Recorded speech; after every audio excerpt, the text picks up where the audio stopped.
Good morning, Scott here, known as Cantaloupe to some online, and I'm bringing a subject to you that's interesting to me. It might be of interest to you or someone you know, and that is a recent development in psychology. I believe semi-recent, maybe within the last 20 years or so, that has been rolled out in earnest in pretty much every industry, in every facet of government, in every um, piece of entertainment. And I'm going to just jump right in. There is a revelation that has come to light, and most people are still unaware of it, which is why it still works, if you ask me. And it's a pretty simple idea, but powerful nonetheless. And it gives the people using the idea, the tool, the psychological tool, a great deal of power over those who aren't familiar with the idea. And it's a simple matter of pairing of things, pairing of ideas, pairing of images. Turns out the human mind will connect things if they're presented together.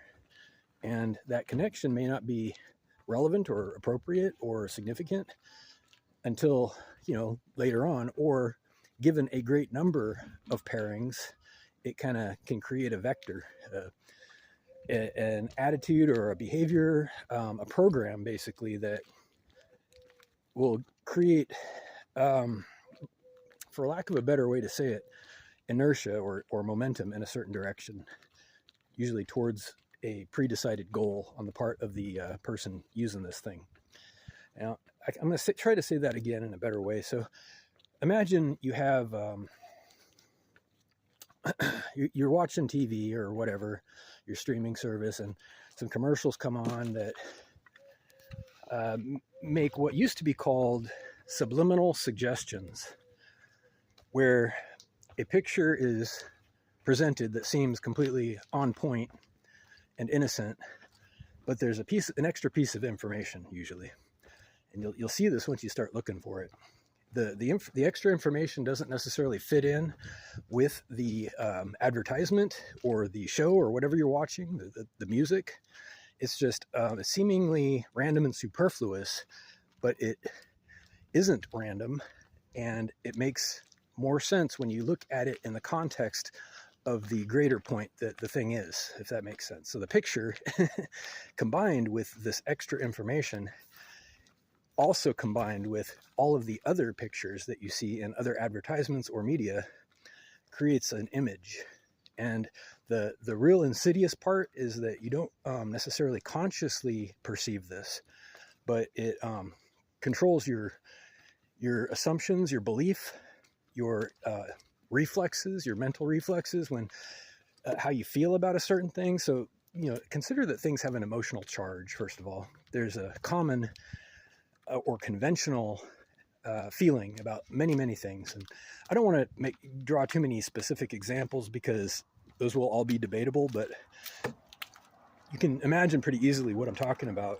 Things that are shocking or painful, or, pleasant and soothing, when paired with other ideas, especially as a pattern, repetitively, it creates an impression of those other things included.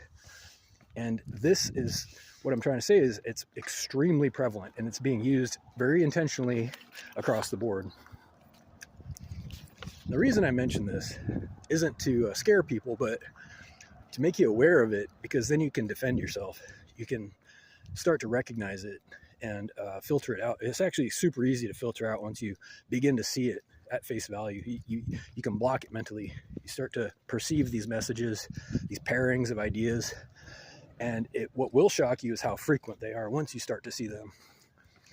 So think about pairings. Think about things that seem out of place, things that are meant to be funny, but they're not really funny necessarily. Think about the other ways those things might be significant somehow in media and in advertisement especially. And to wrap up, they say you can't resist what makes no sense. I will say that again, you cannot resist what makes no sense. So until you start to understand how this works and learn to recognize it, you'll be powerless to defend yourself against it. And maybe that's okay with you. I don't know. Some people are okay just following directions, being a tool, being an extension of somebody else. For me, that's not good enough. To be blunt, that's not good enough. I'm pretty clear about what I want in life on a daily basis. I don't need a lot of help making decisions, and there's nothing wrong with my moral compass. So I don't need anybody telling me subliminally or otherwise what to do necessarily. So I hope everybody has a great day. Feel free to reach out with questions or comments to whitehotrobot@gmail.com. Thank you.